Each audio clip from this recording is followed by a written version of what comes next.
Whoa, Helps if I can't hear turn you, my Paul. microphone on. Helps if I turn There my you go. microphone on. What's going on, dude? Once again, new live stream software that we've used like once. It's not streamlined like the old one we used to have. Yeah, I still gotta get used to it. I still gotta get used to it, but we're making it work. So it's good. It's been a while since we've streamed too. Yeah, it's been a few months. It's been a few months since I've really done anything on this channel either. Yes, you are off your rocker there with all your travel, and you spend more time to do YouTube content, and then you do less YouTube content. Is that how that works? Yeah, I took off work to do more time to do YouTube, and ended up doing chores and everything else instead. No, but I do have a second channel, Paul, so I've been busy with that as well. Well, you have been busy with that, and I've been on one of them before when we were at NAB. That was a really cool, and I think somebody might have won the goat cart. I'm just saying, I don't know. It might have been me. I don't know. Yeah, we'll see. We'll have a rematch. We will have a. You weren't supposed to go full blast on the first lap. They told you that too. I break the rules all the time. I just went for it, Yeah. So Xtra Muse 2. Muse 2 and Muse 2 Pro. It's really exciting because we kind of got to get a little sneak peek of it at NAB, and we met the team at NAB, and they're like took us behind the. We're not supposed to say this right now. They took us behind their table. I think we weren't the only ones, but we felt special. But I think they did it to like everybody. Like, which one do you like, black or white? Which one? And we were all like black, but the guy's like, I really like white. We really want to stand out, and it looks like they're going with a black one. So I'm really excited about that. They might go both. I don't know. Some of their other cameras are white as well. I get the idea of wanting to stand out, make them look different, set them apart from the other camera that we're not going to mention. But as a vlogger and someone who uses that camera, I don't want white. Multiple reasons I don't want white, but we can get into that later. Yeah, for sure. So it looks like we've got Mr. Fogel in the house here today. What's up, man? How you doing? How do you see the? Oh, there you go. There it is. The comments. Okay. I'm not this software that we're using on this live stream one is like foreign to me, so it's not like our old restream where everything was right there for me. So. Plus, I don't have control of it. I'm a guest. I can add it to the broadcast. Oh, but then I gotta like view it, right? So it's so weird to me. I haven't figured it out yet either, because I added it, but I don't think you can see it. I can see it popping up on your screen. Oh, it is. Yeah, weird. Oh, it's over my face. Interesting. No, we don't need to see that anyways, right? We're doing like a live. It's almost like a live test. Here we go. I would like to get this going, so in case we have to, we have anybody's comments added in the future. So sure, absolutely, because that's what we're here for, is talking to you guys. So yeah, we'll just put this. You know what? We'll put it right here. It looks like it's easier to read right there. There you go. Yeah. There we go. Yeah. But anyway, I like live streams where there's a lot of chat going on. So.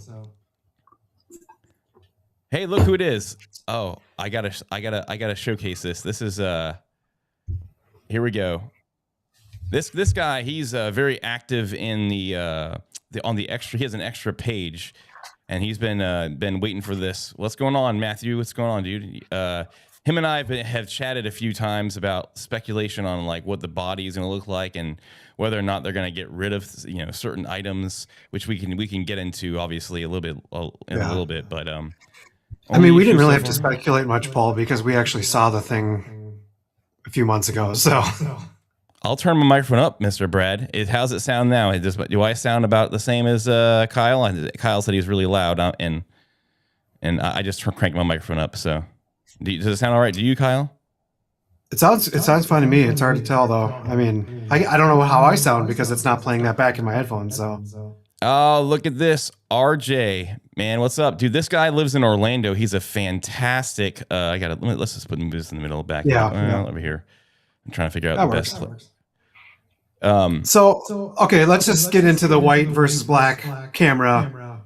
Obviously, some of their cameras are white. They do look clean. They look. This looks different than DJI, so it sets them apart. But the problem is when you're holding this big thing and you're walking around there you vlogging, yeah. I don't want people to see my camera like a big sign like, hey, I'm vlogging. I want it as discreet as possible. Right.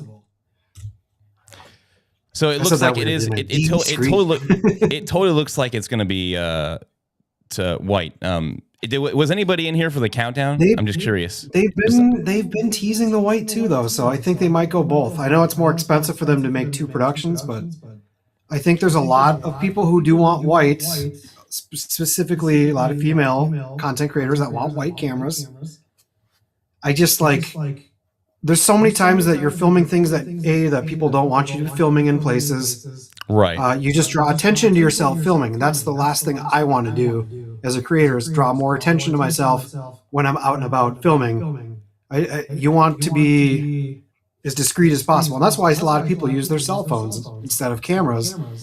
Absolutely. So, and it's still better than rocking like a big DSLR with a huge lens and you're pointing it at yourself, and it gets weird sometimes when you're vlogging in public because people are just like, oh, he's putting on a show. Right. Yeah. Like, no, I mean, for me, I'm putting on a show for my channel that you can watch later. But I just personally don't want white. No.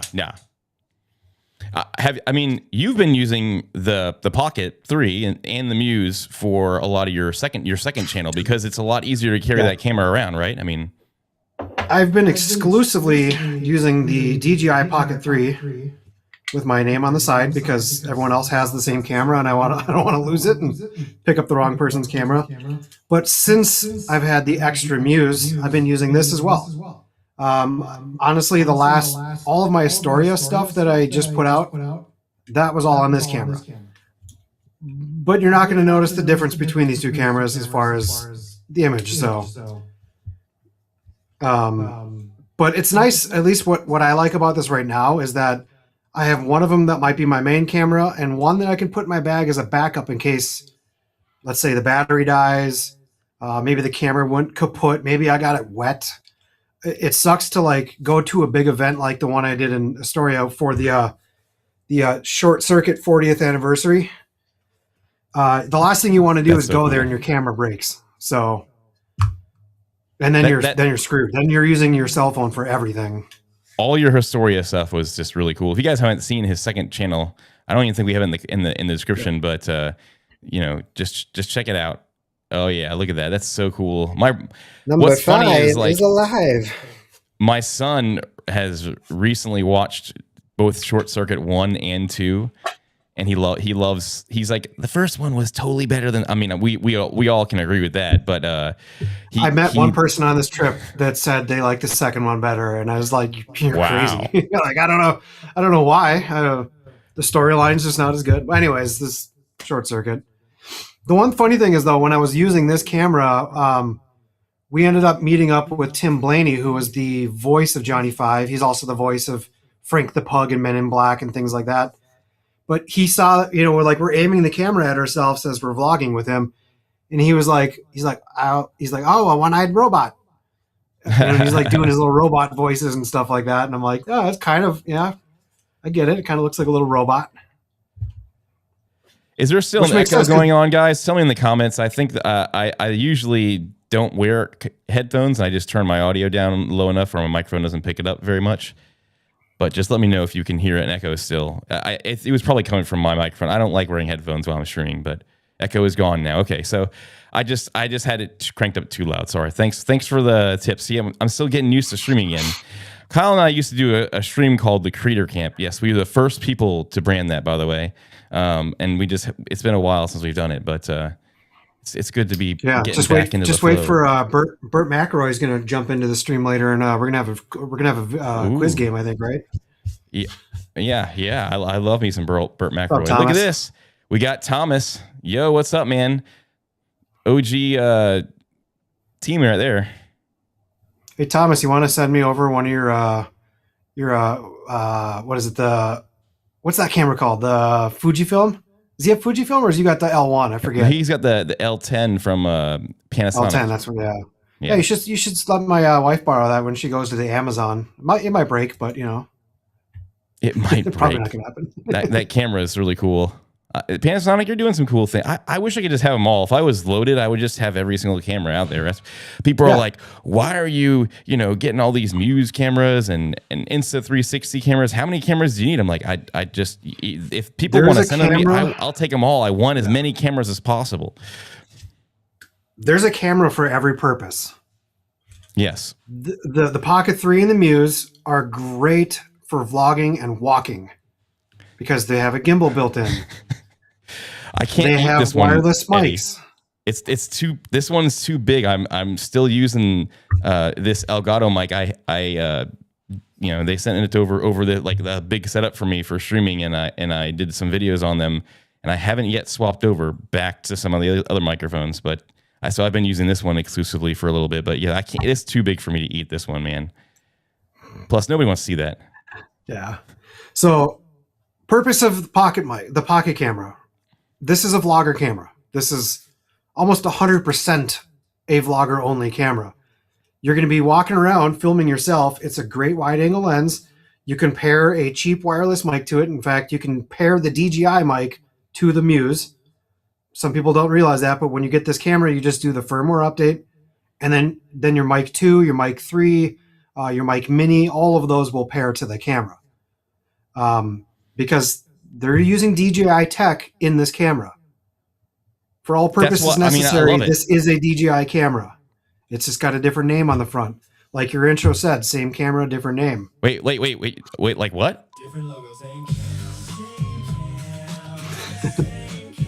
Sorry, I had to do it. So you can use the mic. You pop the mic on you walk around, you vlog. You can turn the camera around the other way and point at stuff. You can do the little 2x crop zoom or the digital push and zoom. That's the kind of the weak point of this camera, though. For the most part, I've been using this exclusively on my other channel because it's so much easier than walking around with a big camera. Not that I don't want to do that. It's just I like being able to do this, pop in my pocket, and then go on with my rest of my whatever I'm doing until I need to film again. Way less people look at you when you're holding this thing in your hand. It connects easily with the microphone. It tracks you. It does a lot of cool things. But the weak point on this camera has always been that zoom. That is where the Muse 2 is going to come into play because it has the second camera on the thing that does a 60 millimeter focal range. Well, it has a 60 millimeter equivalent. Zoom. Yeah, and then you can still do the digital zoom. Once we get it in the hand, my only question still is, does it have the little because on this camera, when you go to the bottom of the screen, you'll see that it has it'll say 4K, and then there's a little, I can't do backwards here. You'll see this little arrow thing next to it. If you click that, let me do backwards. If you click that button, it'll zoom in 2x. And that does a crop on the sensor, and it's somehow supposed to, there we go. Somehow it's supposed to keep the resolution in a 3K, 4K when you do that. And then you can still zoom in. Whoop, that's pan. Hold on. You can still do a digital zoom past that, but once you do that, you're going to be in 720p. So that's been the downside. So having that 60 millimeter zoom lens to begin with, which I believe you might still be able to do that 2x crop on, or even the digital zoom. So, because I think they said it'll be up to a 12x zoom. That's going to be a game changer for vloggers who like this camera because you can still put it in your pocket, and now you can finally zoom in on things to get different focal ranges. Because that's been the weak point of this camera since the day they put it out. Yeah, I mean, even they had 3 times zoom, 6 times zoom, and I think then digitally you can zoom in to get that 12x. I think. Yeah. So. And that's been my big hang up. And luckily a lot of the content I've been doing with this on my vlog channel, I've just dealt with it. You push into the zoom on that 4X, and most people don't care as much about quality when they're watching those kind of channels. Right. But when you have it, that's a game changer too. And I even remember watching a lot of Ad in the Woo channels where people are like, yeah, your camera looks good. Because when he replaced that his camera to the Pocket 3 at one point. But people are like, yeah, but you can really tell the difference when you zoom in on stuff, how bad the quality gets. So some people still care. But for me, I care more than anyone else. Like, I want my image to be 4K all the time. So, I mean, that's why we switched to this particular streaming, so we can stream in 4K. Yeah. Yes. It worked okay on the other one because we were trying to go for an 80s nostalgic kind of look. So it made sense. Yeah, so we have an interesting. So first of all, the Zoom the Zoom is great for public speaking. So he said that Matthew said that while you're describing how to do it, but he also came up with another great point, which is something that I'm curious how you think about this, Kyle. He said he would love to hear our thoughts on like the tripod mount being on the bottom versus the USB-C one. Because my thought is the same as Matthew. Is like, okay, if you have that on the bottom there, that tripod mount, that's going to eliminate the ability possibly for a battery grip. But what do you think about that, Kyle? I have my own thought on that. I'll say it after you say it. I asked this question to Xtra. I didn't get the most straightforward answer, but what the answer I did get is that made it sound like on the bottom you're going to have, like right now, this is the original Muse, you have just the USB-C. And then you have to use that small adapter or the battery grip that has the quarter 20. The answer they kind of gave me made it sound like they're going to have both quarter 20 and USB-C on the bottom. I'm not 100% sure that. We don't have the camera in hand just yet, so your guess Which is still funny good as because mine. I know somebody that has one, and I've asked him that, but he has not gotten back to me yet. He's coming back from overseas, So most of the people that have it in their hand right now, they're still the prototype cameras. They're not going to be the production. So from what it made it kind of sound like is that they might have both on the bottom. Because that was my first thing. When the second they put out that sketch on their, like, that someone else made that they reposted about just the quarter 20 on the bottom, I said, if this thing doesn't have an extra battery, that's kind of a deal breaker because these do not have enough battery by themselves. In fact, I bring like 3 of these batteries with me when I go out filming because you burn through these things quick. Later today, we might bring in another guest, a friend of mine, but he told me that he spoke to Xtra, and Xtra did actually tell him that they are making a battery grip accessory for it. So what that looks like, how that connects, I don't know, but that's what he was told. Obviously, I have no communication with Xtra about that. That's just kind of like hearsay, what somebody else told me, but they said they've talked to Xtra about it. And Xtra is supposed to be having a battery grip of some sort. Whether they're doing the way that Kyle is, I have no idea. But it sounds like a smart move. Because everybody's going to want to use these cross-made accessories. Brands aren't going to want to make specific accessories just for the Xtra. Because right now, if you go to like Ulanzi's website and Telson's website, all these third-party manufacturers are saying for like Pocket 3, Pocket 4, and Muse. So right now they're just kind of monopolizing the fact that they can make one accessory and it's compatible with all these various cameras. When you look at the original Muse side by side with the DJI Pocket 3, everyone probably seen this before. These are literally almost identical in almost every single way. The difference is like the texture on the back is slightly different, but every other thing other than the paint is identical. So all of the accessories work for both of these. Now, I think what Xtra is trying to do with this next camera, the Muse 2, or the 2 Pro at least, I don't know about the 2 itself. In fact, we know more about the Pro than we do about the 2. So, from what I gathered... Well, I have something to say about that.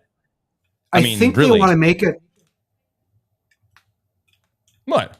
We've heard it. So, sorry, I had to do it. I had to do it. But so I think if you look at the pictures of the DJI Pocket 4 Pro or P and the Muse 2 Pro, they do look different. The cameras look like has a different body around the top.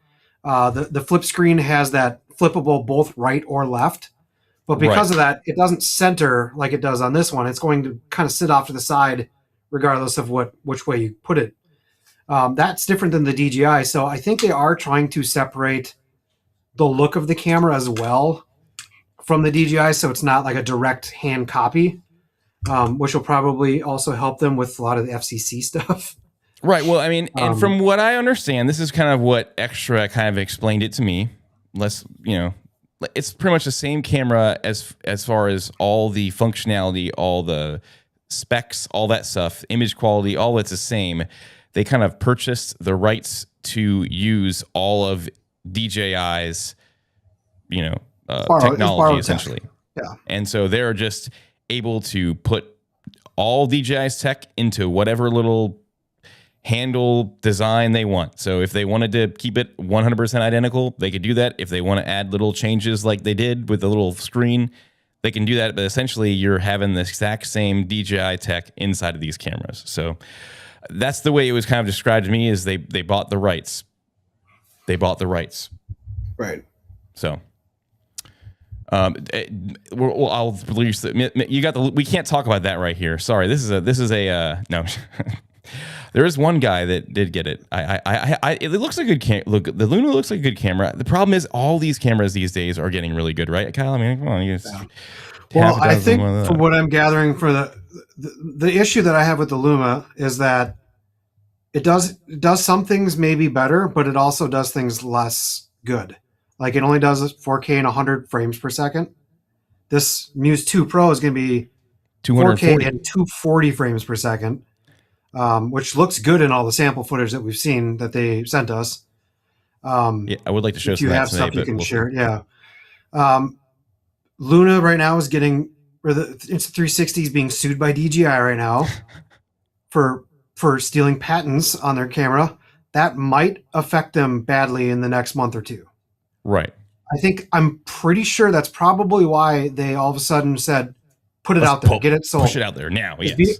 Like B&H all of a sudden just posted it, and they were like, everyone was like, wait, this isn't supposed to be released yet. They said it was going to be released in a month. All of a sudden it's out. I think they might have jumped the gun on purpose to maybe skirt some of those legal things. Because you guys remember with the whole Apple Watch Ultra and then being sued by the company that does the heart monitor system, they had to pull this thing for the market for like a year to take that tech out. So whatever DJI is suing Insta360 for, that could affect them badly soon. We don't know. We'll see. We will see. But I mean, they're all good. They got the perks. It's the first rendition of the Luna, so Yeah. There's you can't expect perfection of it, but I like the idea that the front comes off, but I also hate the idea that the front comes off, because I feel like if you drop it, that thing could just pop off. We've talked about that before. Or it's just another thing that you lose and misplace. Right. And then you lose that, you're just SOL. You got to buy a whole nother one. Unless they sell you just that, which I doubt they will. Now, this is a cool, interesting thought here, and I have my own saying about this. Will they come up with a remote? This is what I was just going to say. So I know DJI, I think, is putting out a remote. It's not going to be part of the camera. I think it's going to be a separate little remote. So I think they're probably going to do something. I would guess that they would do something the same. But honestly, realistically, you can use your phone. Yeah. I mean, they have a great app that integrates with it fine. I will also say, if you really want a remote that's like separate from your phone, Teleson already does make a remote for the Osmo Pocket series. It looks, it looks almost very similar to the Osmo one, the little square. I mean, it has their own. It has a little record button. It has a little rocker button, so you can control the zoom and all that stuff. They have one. There's other options out there. If DJI I know we know DJI has one. So whether, I'm sure Xtra will come out with all these things. We don't really know the ins and outs. I have heard that Xtra is going to be coming out with their own microphone.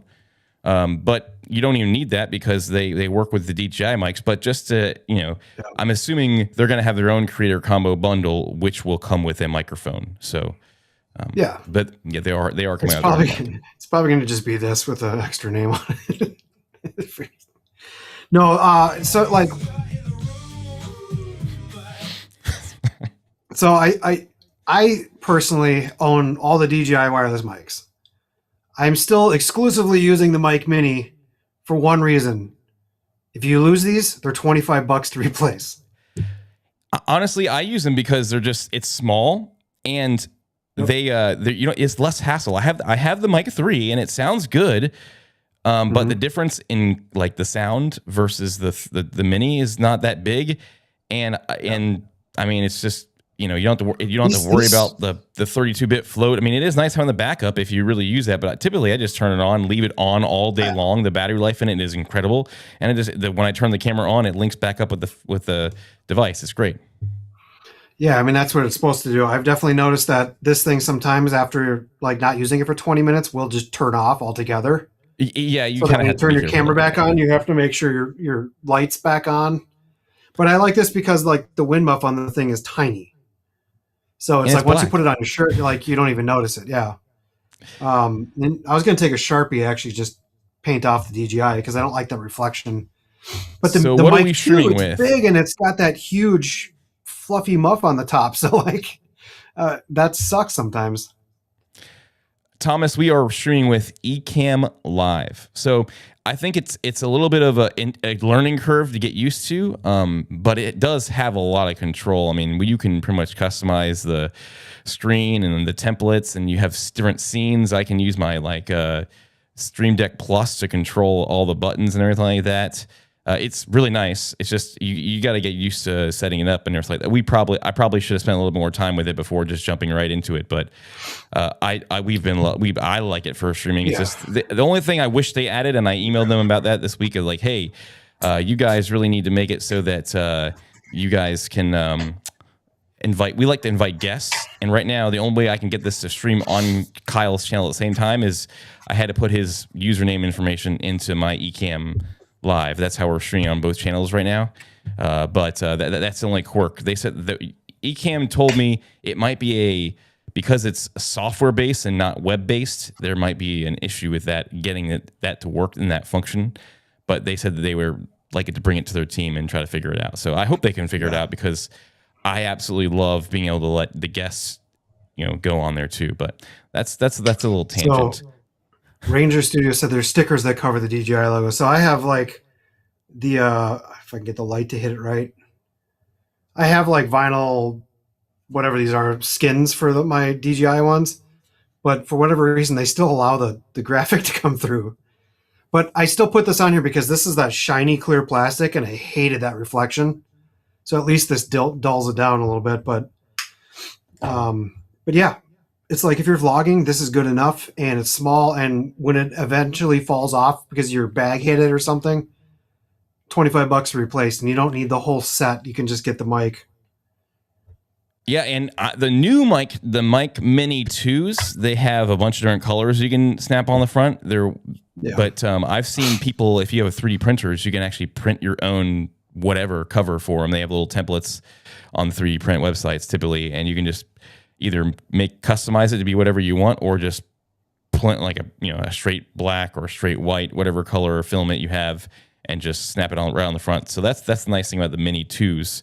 But I mean, yeah, you can. They sell little like covers for those on Amazon and stuff like that. Right. So let's get this part out of the way, Paul. The best part about the Muse 2 Pro is it's going to be under $700. We know that. I guess $699.99 is probably my guess is what they're going to do. But it's probably under $700, $699.99. That's probably what they're going to do. Is I'm assuming as well. But they get that's undershooting Luna, which is great. And it's hard to really. I mean, with DJI, there's not a US price for DJI, and if you are going to get it in the US, than DJI. Yeah, it'll be cheaper than DJI. Pay a lot of money to get it shipped in from elsewhere. So. These two cameras are about $80 to $100 difference new. So like practically, if you were in the market for this Pocket 3 or Muse camera, get the Muse because it's cheaper. So that's how I always tell everybody. They're like, what camera should I get between the extra stuff and DJI if they're the exact same thing? And I said, well, first of all, one thing you have to consider is you're not going to get any warranty support anymore for DJI in the States. So if you have an issue with that DJI camera, you're just out of luck.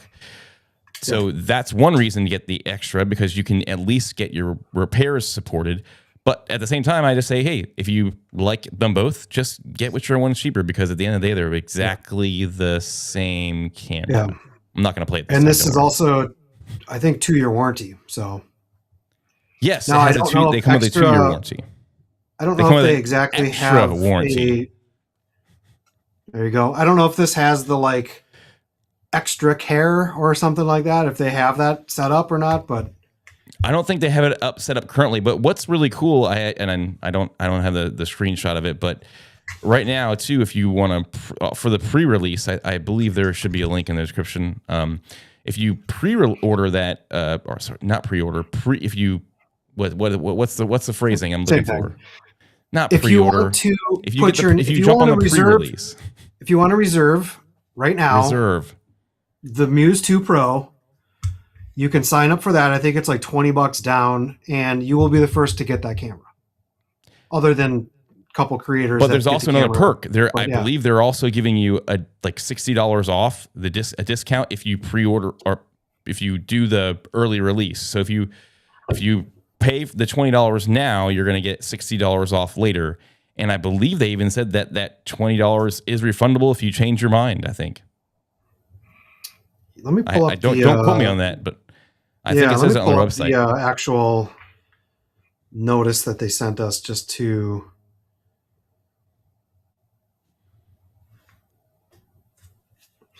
Paul, did you put that link in the description? I should have. Okay. Let me just see. There should be a link. There should be a link in the description that allows you to pre-reserve. Yes. The Muse 2 Pro. Okay. Mm-hmm.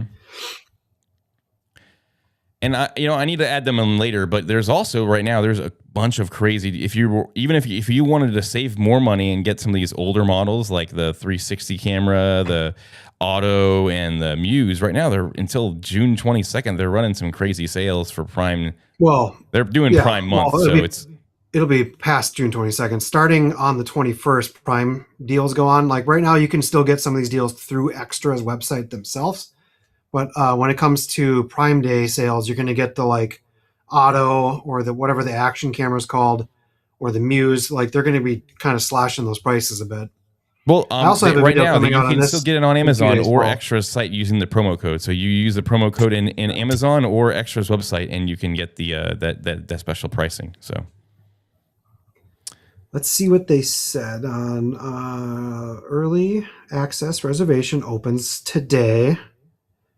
Yes, see, refundable before coupon use. Your $20 deposit is fully refundable during the reservation period and within 30 days after launch, as long as the $60 launch coupon has not been used. So it's fully refundable as long as you haven't fully redeemed, the coupon essentially. Well, when they say $60 in launch perks, does that mean like accessories maybe? It says at launch, unlock $60 at launch. You know what? So that's what it is. They're not giving you $60 off it. They're giving you, it unlocks a $60 coupon, which you can use towards the Muse 2 or the Muse 2 Pro. So yes, you're getting $60 off essentially. They're just giving it to you in the form of a coupon. So I'm assuming what's going to happen is you're going to pay the $20 for your pre-release, and they're going to send you in turn an email with a coupon for $60 off. So once the actual release goes, then you can use that $60 off. So it looks like on the pre-release reservations, they have it looks like 10,000 spots claimed, like spots available for that pre-release. Right now, I think they're already at like 1,000. Right now they're at 420, unless I haven't refreshed it. Did I not refresh it? Maybe I didn't refresh it. Oh, I'm looking at something wrong. Yeah, so everyone who wants to save the money and get the pre-release and have the camera first, they're going to be able to get it, I think. So, yeah, it looks like you're going to get a $60 coupon towards the camera once you put the deposit down as the pre-release. And you're going to get free priority express shipping. So it looks like, Paul, I mean, we got some specs now. Should we go over some of the specs for this camera? I think it's time. And once again, this whole stream right here is just for if you guys have any questions you want us to talk about or whatever, just slap us a question. We'll just keep talking because we're yappers. So you can just keep. All right. So first thing first, like image quality is going to be an improvement over this old camera. It's a 1-inch CMOS sensor. Supposedly, and this is going to be in X log, I'm guessing, has 17 stops of dynamic range. That's more than my A7S III. So I'll see it once I have it, and I'll believe it then. I know all these companies always kind of sometimes exaggerate those stops of range. That's what Gerald Undone always would do those tests on purpose because of that. I really want him to come out of retirement to do, just for this, but I know he won't. Maybe Mark Bennett can pull something and have it on his channel. Yeah. But I would love to see that test done with a lot of that test footage where there's a lot of dark shadows and bright lights. It looks good. It looks really good. I had one guy that is also doing this campaign with Xtra, and he messaged me and said, I don't know if I want to do this. It looks like it's AI generated images. And I can maybe somewhat see that from the horse pic. The horse looked a little AI-ish, but I don't know. I would assume they're not going to do that and just send it right out, and put AI images in there. Well, it looks so good and clean that I think it really confused the guy. He's like, there's no way it can look like this. I will also say, look at every single GoPro footage from GoPro versus every single person who uses a GoPro. GoPro always makes their stuff look like cinema cameras. And once you get the camera, you're like, no, this looks like an action camera. So we'll see the footage for ourselves. And there's a couple videos out there right now. People are sharing their test footage, and it still looks good. So it does. But I think the tricky part is when these companies are making these, they're bringing out lights. Even if in the outdoor settings, I'm sure they're trying to make that camera look just as beautiful as possible for their marketing stuff. So there's two things too. So they're from what they originally made this camera, they said they wanted to make this more of like a cinema camera or filmmakers use a tool. So I think they're trying to make it sound like this isn't just a vlog camera. This is something better than that. Now, I don't know. We'll see. I think it's going to look good. I just want the zoom. If it looks as good as the original Pocket 3 or the Muse 2, Muse, and just has a better zoom, I'm happy with that, period. That's all I wanted anyways. So, in fact, I hardly even shoot in Xlog or even D-Log on my Pocket 3 when I'm vlogging because I don't really care about that kind of image quality unless I'm making a sequence or something. Right. Just vlogging on the go. I'm curious if you're still in this chat, Mr. Dobo. How you doing, man? I haven't seen you in quite some time. You've Mr. Busy over there and taking over the Florida market where I am. No, I'm just kidding. I stay way too busy to completely focus on real estate stuff. But I got my handful of agents that always use me, and that's pretty much all I need right now. But brand deals. Here's the trick, Dobo. I don't really piss off the brands. I don't just like bash them right on video.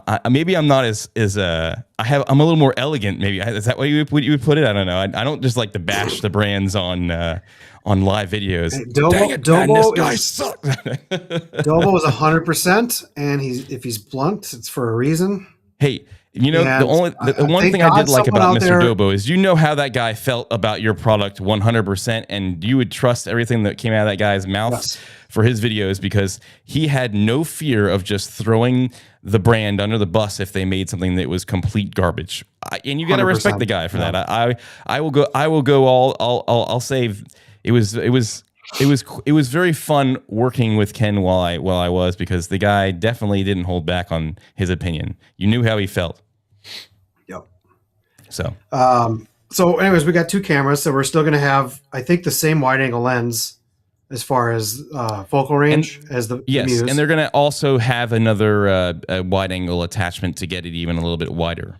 Yeah. And then we're going to have that 60 millimeter secondary lens. Now, I did see some actual footage of someone zooming, and it does look like it does that thing, on Sony cameras where it has that, what do they call it? The digital optical zoom thing. I'm going to try to get some of this footage up here because I know what you're talking about. What's that called? That in Sony cameras, where you clear can image zoom? Clear image zoom. So it looks like it zooms evenly up to the second camera, and then it stops and then zooms in further. Now, I'm not a huge fan of that, so hopefully one of those buttons on the front of the camera is going to make it so you can just jump to the other lens without having to push in zoom. That would be way nicer in my opinion, but it's got to do something to be able to switch the cameras. But whatever iPhone does to have 3 cameras and you can literally zoom from wide all the way to zoom with almost no like stitch between the 2 cameras. I wish this would have that, but maybe that won't be it is, but at least that's what I've seen in a couple footage, that there's a stop in the zoom as it switches cameras. I thought you froze for a second there, Paul, because you were like, well, I got fiber now. I'm good, man. Yeah. The other cool thing is that, so these cameras all have, SD card slots. You get done, you bring it in your computer, you edit, and then you go back and do more vlogs, right? Oh crap, I forgot my SD card at home. I literally have had that happen twice now, where you have to drive back home and go get your SD card or buy somewhere at a Best Buy. This now is going to have the Muse 2 is going to have 103 gigabytes internal storage. That is awesome. Yeah. The Luna only has like 48 or something like that. It's like, why? It seems a little low. I mean, even 100 gigs is, I like having a 512 card in mine at all times. But it is nice if you're like, oh, dang it, I left it in the computer. At least you have enough to get you enough shots for most of the day, if not the whole day. I mean, the joke is if you look at the 512 card, once I put the 512 card in this camera, it says I have like 14 hours of footage. So especially if you're not shooting a log. 12 hours or something like that. I'm like, I'm never going to shoot that. Yeah. I don't think I wipe my cards out until I'm like, oh, dang, I better wipe it. I have like, 3 months of footage on here. I think it's about time, though, that these companies started realizing to put internal storage. Like a lot of these drones are now having internal storage. This has internal storage. This has internal storage. I feel like DJI is really the only person that's really doing this right now. I think it's brilliant. I would love to see. I think it'd be cool to see like Sony start putting in their cameras. I think every camera should have some sort of internal storage. Is cool. Whether or not, it's just something that, we as really busy creators are running around nonstop. I forget memory cards all the time. The internal storage for my drone has saved me so many. I would get to a real estate shoot and be like, dang it, I left the dang micro card inside my Mac. So, and when that happened before, my old drones, of course, I'd had to run back home or run around, hope I had left one in my bag somewhere. But now I don't have to worry about it. I can just pull the thing out and finish my shoot, and then just remember to put it back in my bag. I did just notice another thing in the email. Remember how I was saying that has that 2x crop, that sensor crop feature on this camera? That is also going to be on the Muse 2. So they're calling it a 2x lossless zoom. I don't know if it's the same thing that Luna is doing. Yeah. I don't know how you can crop in on the sensor and not lose resolution, but somehow it still looks good. Every time you do it, I've seen the footage. It looks good on this one. It's the same thing that Sony's doing with the clear image zoom. It's a lossless zoom on the I don't know how. So it works great. That just means that you should be able to zoom past that loss. Like if you go in and crop. Now, is that going to only be on the one lens and not both? We'll see. If that is also on the 60 millimeter, which makes that 120 millimeter, which means you can also zoom past that with the clear, like the digital zoom, that would be sweet. Having the ability to have those focal ranges in one camera. It's going to have a better follow subject tracking. It's going to be the new improved, whatever they call it, 7.0 or something like that. It's whatever the DJI version is called. I'll answer this question. I don't know exactly what, to answer this completely. Why is it not pretty much the question is when you it looks crisp on the iPhone, but then when you upload it to YouTube with the max quality, it still looks poor. I mean, there is definitely some YouTube compression going on when you upload footage, but I don't know. I slip iPhone footage into my YouTube videos all the time, and I don't really necessarily have any issues. You have any thoughts on that, Kyle? I don't.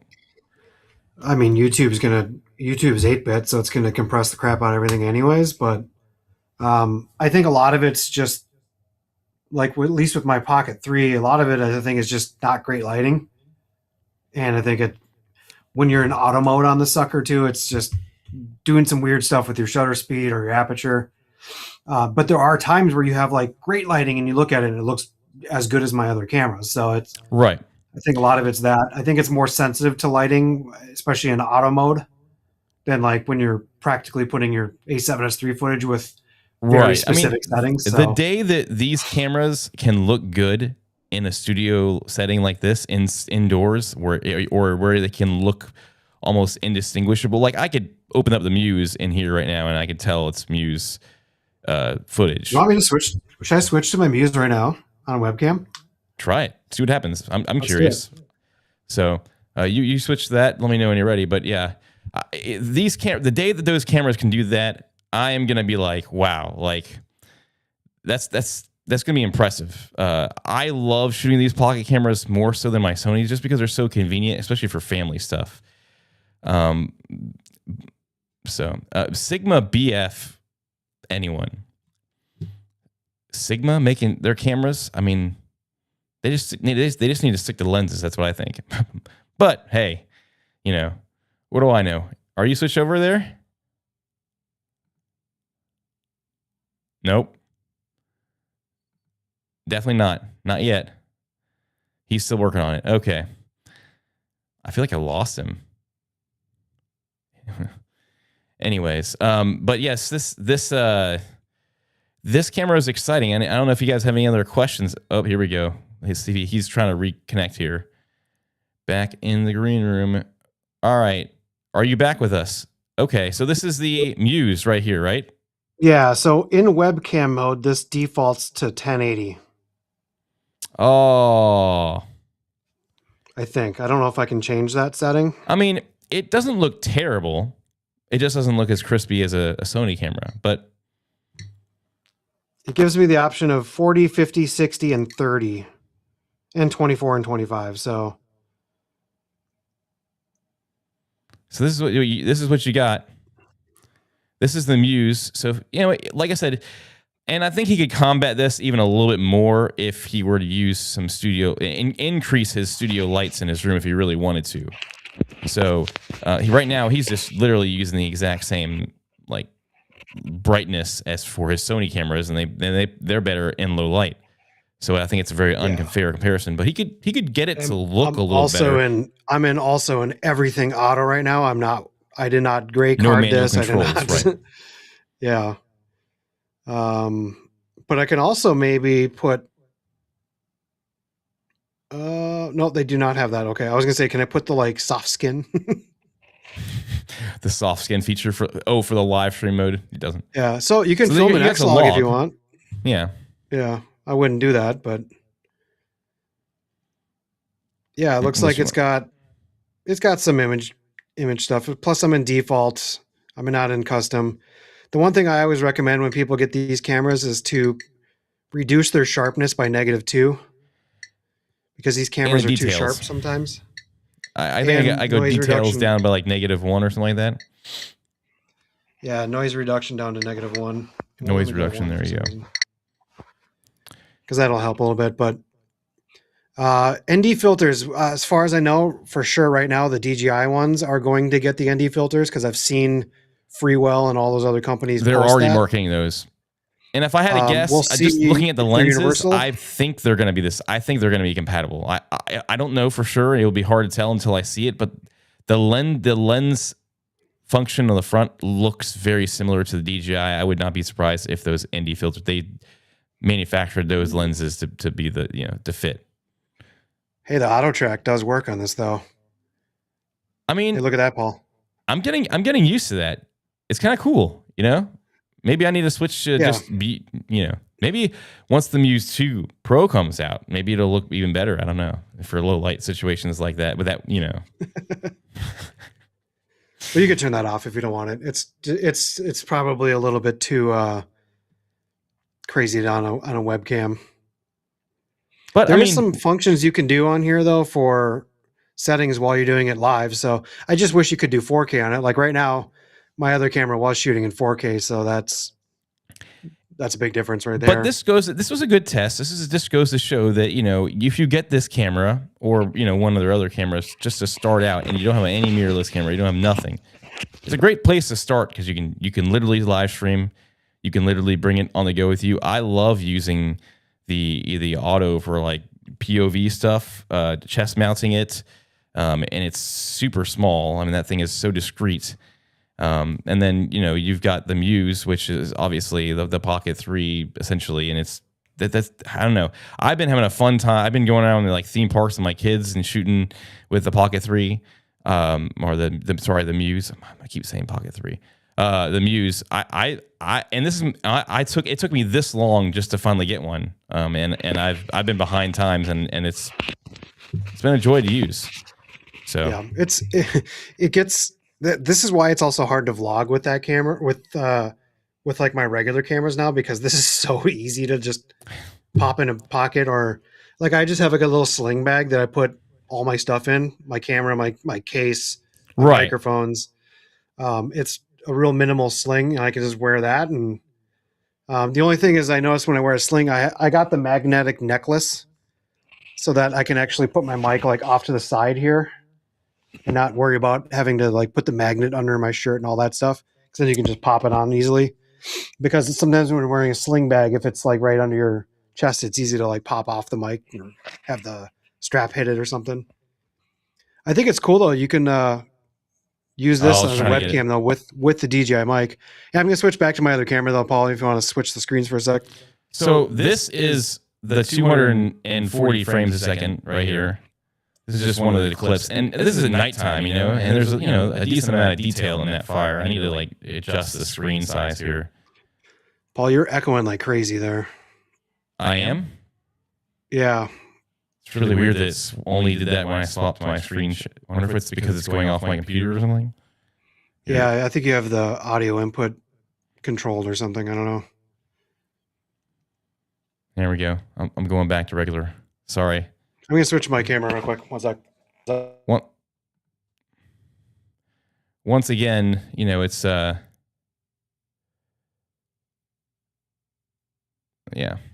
I totally need to figure out the audio for that. Sorry, guys.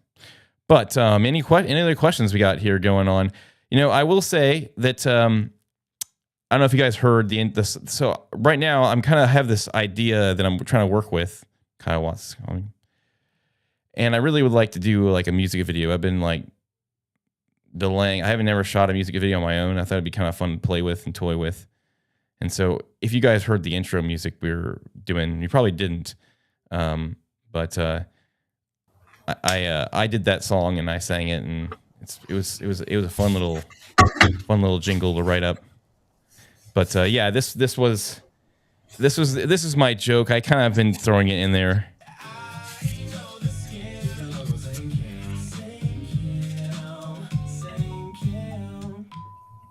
So anyway, I'm kind of working on that, and hopefully that'll be within the next few months. We'll get it.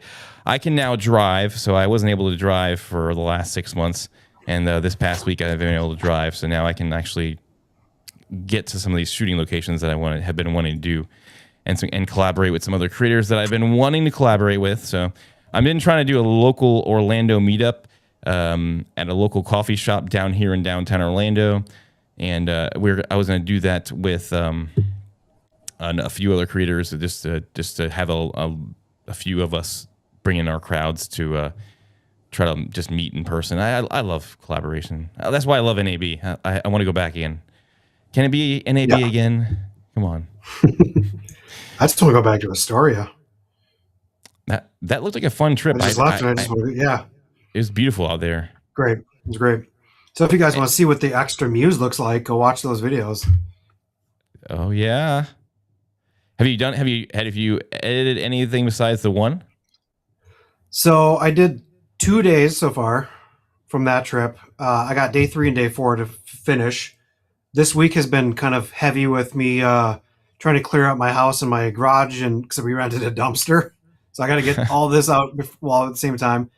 I'm doing a drone video right now. I'm doing a video for this Xtra Auto, which is an awesome camera if you want to like having a tiny camera that you can put anywhere. And I'm trying to do this. I'm trying to get other stuff edited. So yeah, it's been a busy week. But day 3 will be coming out. My last one though, no one has posted any of the videos yet. All the big vloggers that were out there, they're still kind of backlogged. So I'm the only one that has anything really up so far. So I'm getting all the views currently on that video, which is nice. So I should probably get that second one up as soon as possible. You should totally do that. It was a fun week. If you guys haven't been, Astoria, Oregon, it's where they shot The Goonies, Short Circuit, Kindergarten Cop, Free Willy, some of Flight of the Navigator, Teenage Mutant Ninja Turtles 3. I mean, it's just a lot of movies in that area. Not to mention Oregon in general. But the third one was there. Turtles. Is that Turtles in Time? Wherever they are in Japan, supposed to be. Yeah, Turtles in Time. So you're saying that even though they're in Japan, they're in Washington? Yep, Oregon. Okay. Well, or Oregon. It's basic. It's on the other, right across the river. So, but yeah, it's just a fun little town. Great people there. Every store, regardless of what the store is, has something for sale that's Goonies related or now Short Circuit related. So. Oh, this is a good question. Getting into a little bit of both of us. Matthew wants to know what kind of video stuff we both do. I'll start off. So, I actually work full time for the local government. I'm a tech. I'm actually an IT tech full time. So I work for the Orange County Public Schools in Orlando, not California, but Orlando, and I do a lot of real estate shoots on the side. My wife is a real estate agent, so I do all her photography. I do a number of agents' photography. I used to work with Original Dobo back in the day, helping him with his channel a little bit. I just got done being, my friend owns a film lab not too far from here. And I stopped doing it as much this year just because we've got his staff trained now to where they can pretty much run and manage his entire YouTube studio and setup and videos, and they're on a schedule. They never miss a week. He'll have me edit for him on occasion, so I'm a on-call editor essentially. But I was pretty much like his social media, like, what do you call it? Just a person to try to help him get going. And so for a while there, I was going out to his lab to help him shoot all his videos until we finally got his staff to a point where they could all do everything themselves. And now I pretty much don't even have to edit anything. They're all editing and everything like that. So it's been a fun process to get that going. And obviously I do YouTube here. I do. I'm actually trying right now to get out of IT and be a full-time creator in some aspect. I know I don't have nearly capacity to do it here, but I've been talking with a few brands that are looking to bring on a full-time creator for their brands, and we're in talks. So we'll see where that leads. I've also had an interview with a local video shooting, like for the county, actually for the Orange County. They have a job that I interviewed with this week. So we'll see where all this leads. I mean, I love people. I love talking to people. I love going to NAB and talking to the booth. So I think something like that would be more natural for me, doing that kind of work. So we'll just see where all that leads. But anyway, that's my side of the story. What about you, Mr. Kyle? Before I mention that, I just want a quick notice. I was looking at the chart here. They're talking about the Muse 2 Pro, Insta360, and the DJI Pro 4 Pro. It says on the Muse 2 Pro, it says 1/4-inch thread hole and USB-C port, both available on integrated grip. Now, does that mean it's on the bottom? It might mean, I don't know if it means if it's on the bottom or maybe it'll be on the back. Maybe that could mean that too. Yeah, I mean, the way I see it is it doesn't necessarily have to be on the bottom. It could be integrated grip they've designed to work somehow with the USB on the side or the back or something. Yeah, so it just needs to work without a cable. So that's the thing. The other one says additional 1/4 thread handle required for 1/4-inch hole, and that's both on the Luna and the DJI Pocket Pro. So if they put the port and the quarter 20 on the bottom, and you can just plug in a thing, that'd be sweet. Now it'd be really cool if you could reuse the old ones if you already have a bunch of these batteries. So right. we'll see. see. We will have these in our hands hopefully in the next like week or so anyway. So um I just thought I'd mention that too real quick. So I work full time. When I say full time, I mean 3 days a week in pharmacy. I also have this channel, which is all my gear review, tech review kind of stuff, or filmmaking review stuff.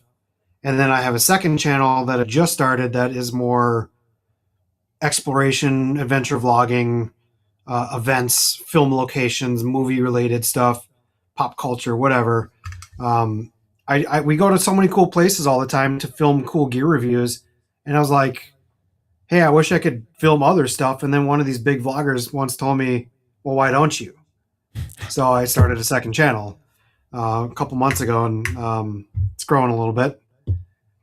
So it's fun though, and for me, it's more of a creative outlet because sometimes you just get so burnt out or bored of doing the same lens reviews. Because let's face it, a lot of these gear nowadays, like lenses and cameras, they're all getting so close to being the same look or as quality that it's hard to stay interested in it as much.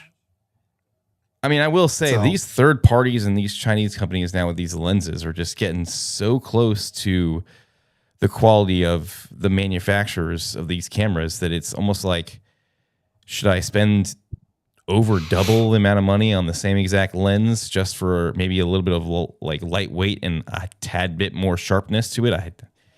It's crazy. And sometimes even not even that. It's just literally this like, I don't know. It's crazy. It'll be interesting to see where we land in the next 5 years. But I feel like these pocket cameras are kind of like the future, right? If they can get all this tech to continue to grow and prosper, I think these. I mean, I would 100% for my back purposes switch to those pocket things versus like these, nice, awesome. I love these cameras, but it's so much more convenient just to grab a pocket camera versus one of our Sonys. But I don't know. It looks to me, I'm just looking at one of the photos of the Muse 2 Pro, and it does look like, I can maybe try to show this on. It looks like there's a little slot on the side there, and I'm not sure if that's for an SD card or USB-C. My guess is that's where the USB-C or the SD card is on like I think the it's regular the Muse. SD card slot, yeah. But if they put a door in front of the SD card, that makes me think they're trying to weatherproof this a little bit more, which is a good thing. I don't have a picture of the bottom, I don't think.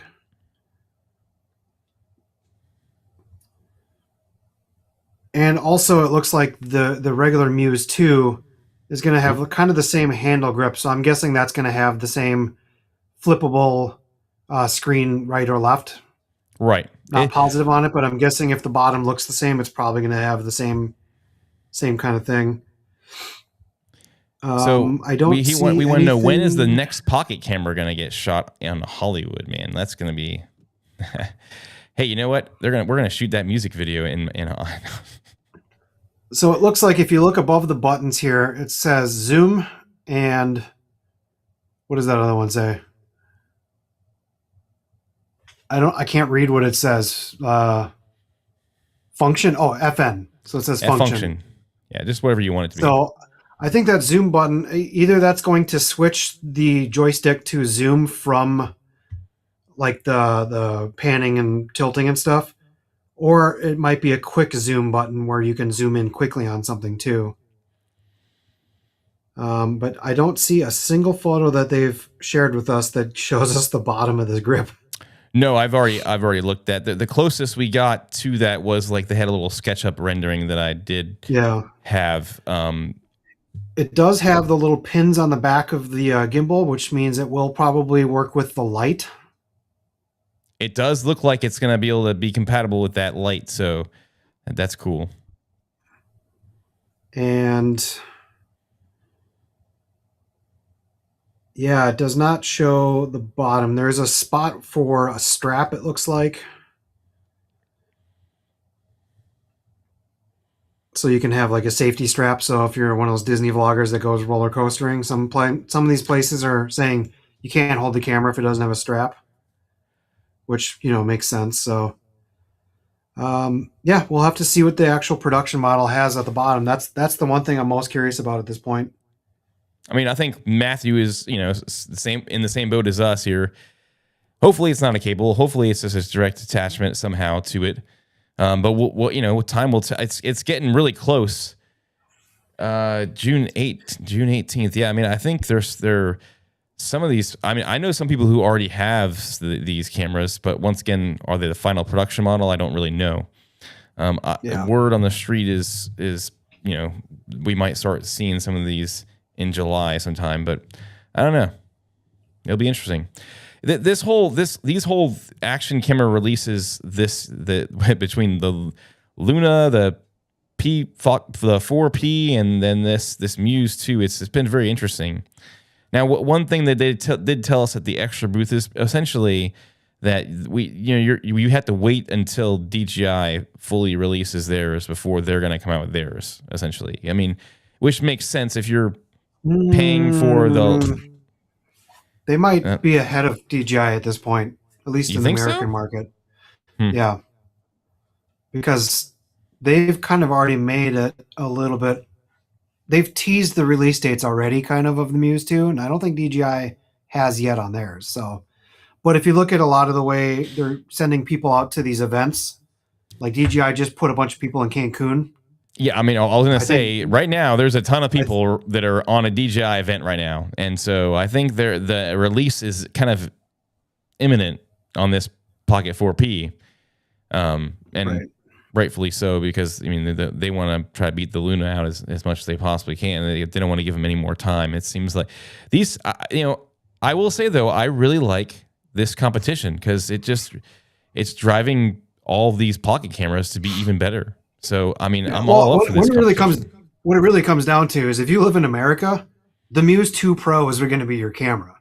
Because you're not going to get, unless you gray market it or order it from someone across the pond, or I don't even know if you can get it from someone in Canada. You're going to have to either risk getting this thing shipped from across the seas and hopefully you get it, no warranty issues, or you're going to buy the Muse 2 Pro or the Luna, I guess. But I without having both of them in my hands and comparing them, I'm still going to say I would be way more interested in the Muse 2 Pro at this point than the Luna.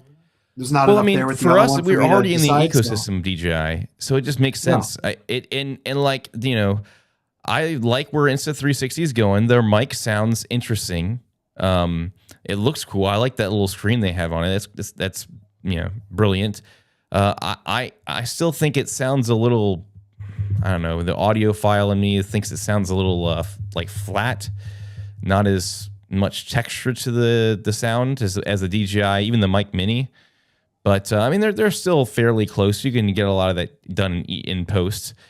But and I like the direction they're going with that. So this battle just needs to keep on going. But I'm already invested in DJI. It just makes sense for me to stay in that ecosystem. Now I do have, I've been starting to get some of these Insta stuff to test out and see how good they all are. And you know what? There's really not a terrible camera out there these days. It's just what limitations and what do you want to work with. I think every company has their pros and cons, honestly.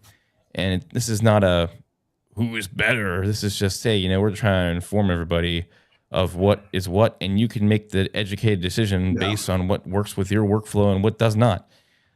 So that's all we're trying to do. I think I had got a lot of hate comments today saying that, oh, you're sponsored content. I'm like, no, I didn't get sent any money for this video today I posted. I didn't get sent a camera for this video. They just said, hey, do you want to do a video on the footage and tease it? I'm like, absolutely. I mean, I want to see what this thing is. So now, am I getting a camera in the future? Yes, but that doesn't. I could have said no. I'm not interested in doing the video. I'll just wait for the camera to come. Yeah, and people do need to realize too that when they send you pre-release cameras to keep, they're prototypes, right? And they might change, and they might have problems, and they might have bugs and issues.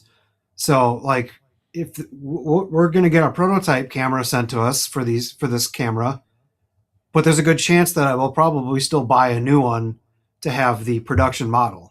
So it's not even like, and then you have an extra as a spare if it works correctly. So now I'm a huge fan of the Pocket 3 and the Muse 2 or the Muse.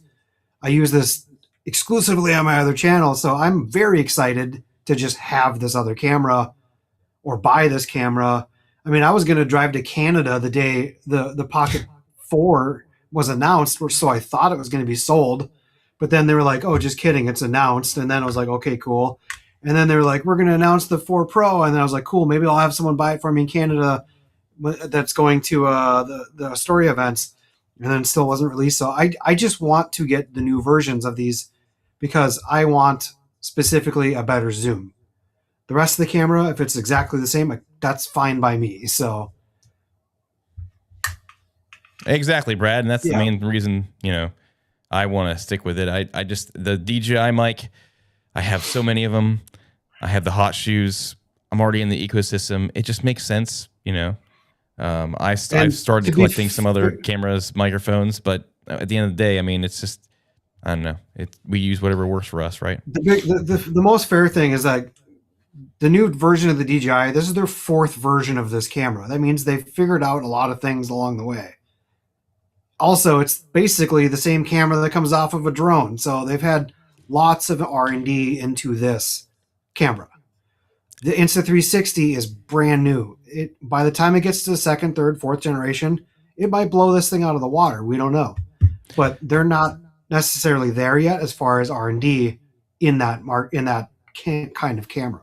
From what I've seen, it seems like their tracking is not quite nearly as up to par, you know. And now if you don't use it for tracking, then that could, you know, it might not matter to you. But from what I can tell, their tracking is just, it doesn't keep the people as much. It loses, it sort of tracks that remote handle, but it's not supposedly, from what I heard from people that have used it, it's not as sticky. So the tracking is I would say the biggest lacking part of that camera as far as features go. And then you've brought up some good ones that some of the resolution's not quite as high. I mean, the image looks great with those Leica co-engineered lenses and image quality. I think those warm tones look really nice on it, but time will tell as obviously I can't wait to see some of the footage comparisons between these cameras. I just rather trust a company that has had a decade of R&D behind that product before even if it's a newer version, like they have more testing that they've done over the years to kind of perfect their camera. And I already own all the DJI mics, and it's going to integrate well with stuff like that. Like, for instance, even that iFootage slider for pocket phone, for cell phones and pocket cameras, that's integrated with DJI. So this camera still, even the Xtra, will still integrate with that slider. There's a lot of things like that. Matthew hit on the nail exactly what you said. He's just like, you know, he wants to, all the new stuff from Insta360 looks great, but he still loves the DJI and Xtra stuff because they're tried and true and they've been around long enough to trust them. I mean, when you were going out and about, you know, sure, you might get to try all the cool new features of a new brand that's just now jumping into it, but I think that's a lot of reason why you still see Sony cameras on productions and not, you know, some of these other cameras that are just now starting to get up to level of the Sonys still not being used in production as much as just because Sony has been there now and been doing it for so long that obviously all these rental houses and all these film houses are not going to run out and just buy the brand new things when they come out, but they've put these things through tests and tried them and they've been true. So I think anytime you come with a new product, it's definitely hard to cut into that market. So, I will say though that these pocket cameras are, especially with this Pro now, having multiple zoom focal ranges, having a better quality image, they're really going to hit companies like Sony with the ZV models hard. Now, unless you're doing photography, and you know, we don't know what photography looks like on these cameras. I've done like 4 photos ever on this camera, and they look good, but it's not a photography camera. Maybe I should do a video on that, like photography only on the pocket, on the Muse 2 Pro. Muse 2 Pro versus Sony. Yeah, be interesting. Yeah, I would guess that they still look more cell phone-ish, maybe, but we'll see. We'll find out. But as far as Yeah. like videos going to be concerned, like I think it's going to really put a kibosh on like the ZVE10 for video purposes, or even like the G7X or the Sony ZV1. Right. It already to me puts cell phones to shame. Like now I get even one of my videos that I did in Astoria when we were in the stage on auditorium, I switched to my phone because I was further back and even punched in, it wasn't close enough and it looked bad. So I went to that 8x camera on my cell phone so that I could get at least a better zoom that looked more clear. But now this will have that same kind of camera, so that's going to help a lot. What I'm curious, what accessories do you want to see for these cameras, and which ones are you hoping work with it? Because I haven't. You've used the Pocket 3 more than I've even used the Muse at this point. I'm still trying to collect a bunch of accessories and see what I like the best. Literally, battery grips. When you're shooting for a full day event, and like my videos were like 4 hours of footage that I cut down to 30 minutes because you have the camera in your pocket. It's so easy. You're just popping that out and filming everything. You decide later. Now that's maybe not the best thing, and you start figuring it all along the way. But you need battery grips because you don't have 30, 40 minutes sometimes to charge. So it's having dedicated extra batteries is a must for this camera. Hey, Matthew, let us know down in the comments since you were doing so. I saw that you got the Luna. I'm curious. Put down just your brief thoughts. We'd like to hear some of your opinion on that. You said you recorded a video. I mean, what do you think about the tracking versus those two cameras? Because I know that I can already see that you love DJI and the extra stuff, and you're skeptical. But you said you really like them. So I'm just curious. You said I'm skeptical. Here we go. I'll just put this in the way. He said he was skeptical of the Insta mic and the screen, but having used both, you really like them. You still like the DJI and the Extra. So you like that ecosystem, obviously.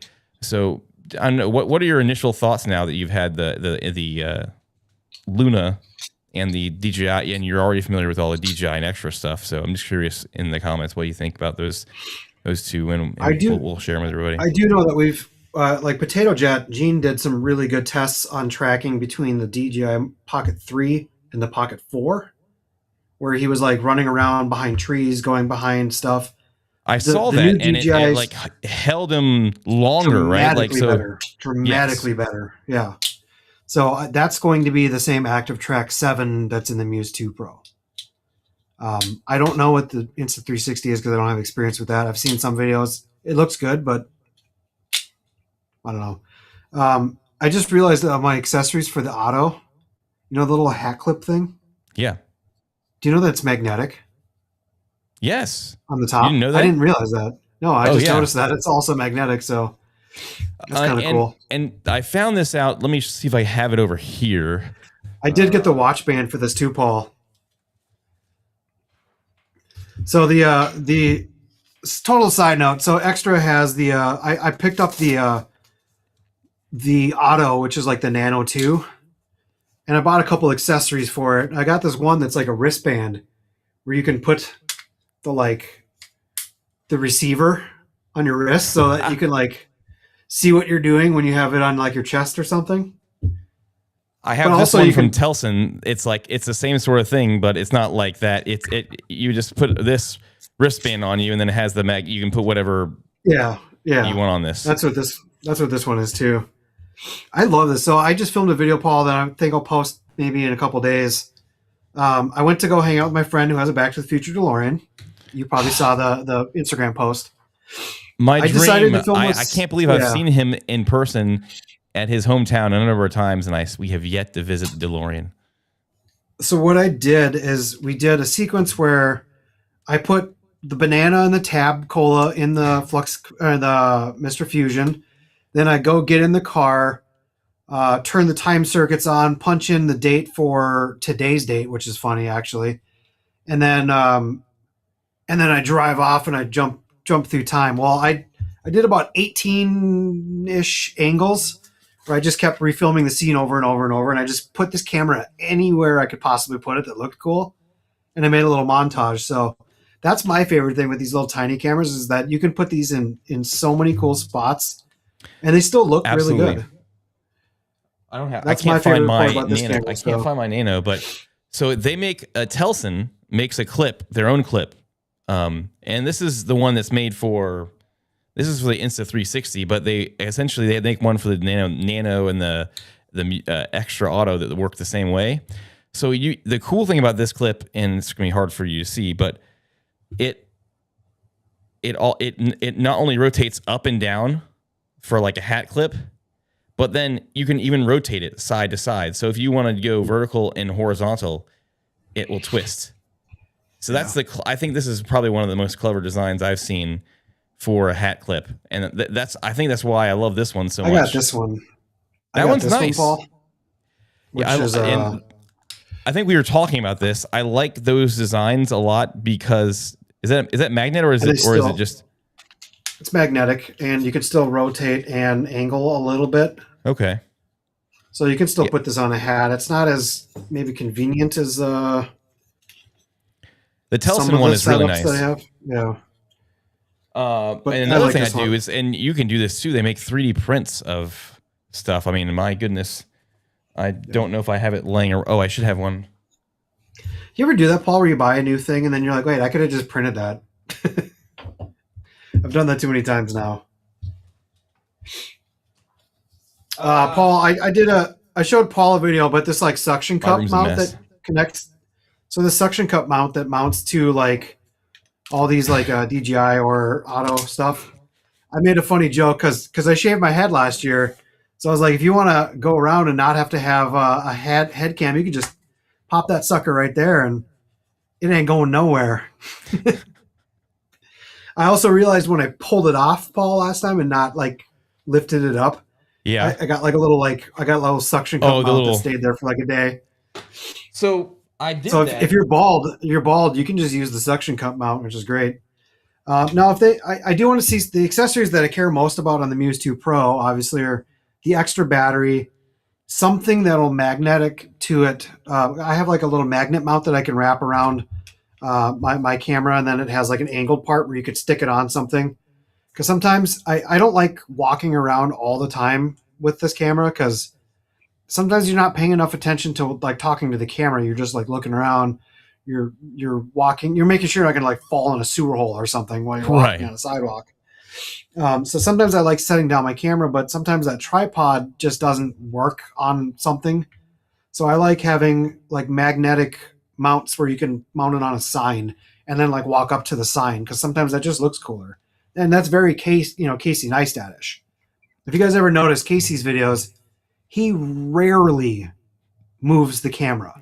If he's got it in his hand and he's moving, it's probably because he's on like an electric scooter or electric skateboard. The angles that he gets is just completely brilliant. He usually finds a clever way to have a complete static shot where he's walking by the camera or he's showcasing his point of view or POV from any sort of. And he's specifically said he hates moving cameras. So like, this is not a camera for him necessarily because he wouldn't walk around with it anyways. So like, but there's so many vloggers that are vlogging while moving and their videos just look like this, like crazy when they're moving around and it's shaking like crazy. If you have a Canon camera, you probably got that weird wobble going on in the background. Versus like this, you can walk around, you can run full sprinting with this camera and it looked good.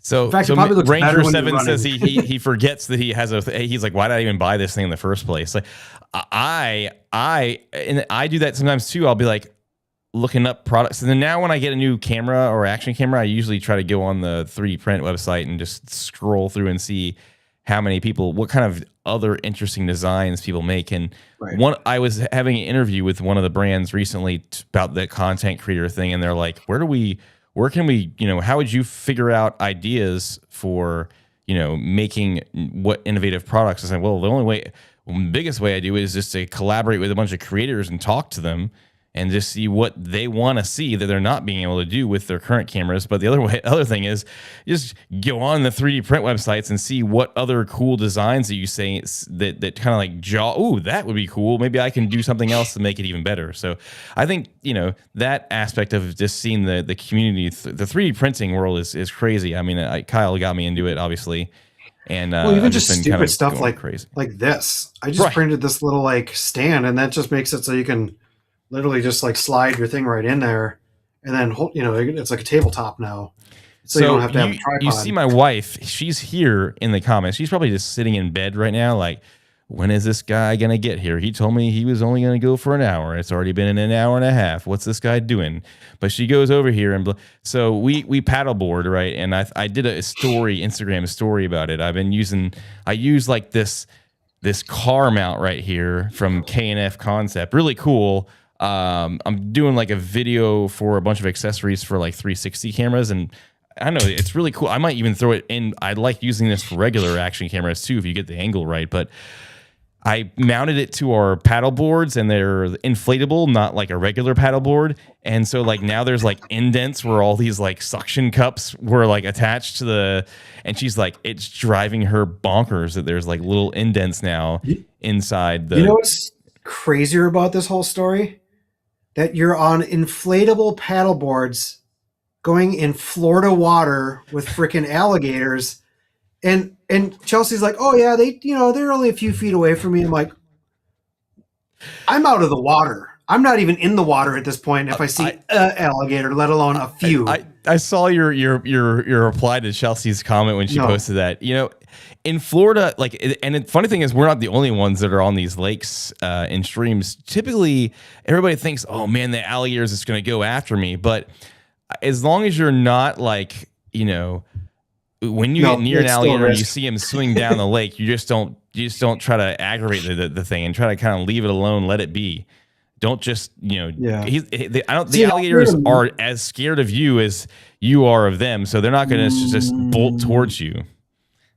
They want to eat still. These are state parks that we're going to that they allow everybody to swim and paddleboard in these ponds. Yeah. Now, our rule of thumb is if we can't see through the water, we don't use our paddleboard. We would use like a canoe or something like that. But see, like for me, a metal boat is still not enough for me to go in that water, let alone a paddleboard or an inflatable paddleboard. I wish I could. I need to figure out my screen sharing thing better, but I've got footage of the Xtra 360 camera from one of our paddleboard trips, and the water is like super clear, and it's just so cool to be able to take the mouse and just click on the extra software and just like drag around and see a full 360. I can see like my wife paddleboarding behind me, something in front, and you said it annoys you a little bit, but I don't think it's terrible for me once if I when I first get the footage, put it into the Xtra app,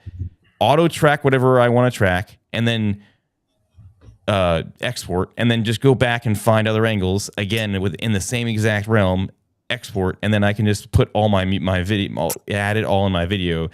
I can see that there are some extra steps there that it would be annoying for some people, but I think it's incredible. And I've been using it for some POVs. For me, my extra step is just literally, I go out and I go film whatever. I put the camera away. I already want that video to be done. I don't even want to do anything after filming. In fact, that's half the reason why sometimes I don't get videos done is because I hate editing. Because I put too much into my edits when I do edit, when I care about it.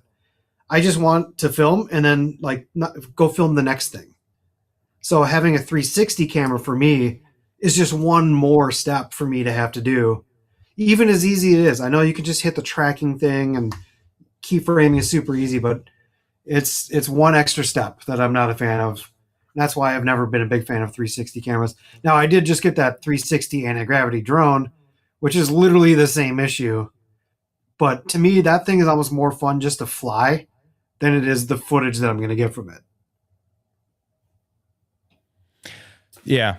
I don't know. Matthew said that he is going to be doing a video on the actual detachable screen. It should be coming out like tomorrow, I think. But he said, what other questions do we have about the 360? I mean, I don't know. I just want to know I would like to. I'm just curious what your thoughts are, Matthew, since you have experience with both DJI and this new Luna. What you thought, what your overall opinion is. My only big question is like, how easy does that front screen come off? Like, is that going to fall apart in my pocket every time? Is that going to, like, if I slightly drop the camera, is that thing going to detach and fall on the ground? Because everyone's video makes it look like it comes off pretty easily. And the last thing you want to do is have that thing pop out in your backpack and scratch the crap out of the screen. So, yeah, right, there you go. Paul, there's actually some, you need to get down to Universal Studios soon, because there's some sweet Jaws pop-ups going on over there. Like, one of the restaurants has turned into like a Jaws restaurant now. I saw that because people are now saying, and it has a lot of the old Jaws like props and stuff like that in there. Mm-hmm. And the truck. I mean, yeah, that would be good for your second channel for sure. But yeah, well, at this point it's November that I'm looking at for Florida. Yeah. So it's back again to where that, you know, where the ZVE1. I remember when that was first released, she came down and it was like super hot outside and everybody's complaining about it overheating. That's my last big memory of Universal Studios right there. Yeah, and guess what? It didn't overheat. Same could not be said about me. Remember, I almost like passed out. It was like 100 degrees out. We were both like going to the bars, like, hey, can I have some water, please? I was going to the airport like an hour after we got done filming. We had to stop and buy a shirt because my shirt was so drenched that I was like, I need to buy a shirt because I can't get on a plane with like a soaking wet shirt. And I don't want to buy a $40 Florida airport t-shirt either. So that weekend was rough, but that camera, not one time, even filming all the 4K 120, never overheated.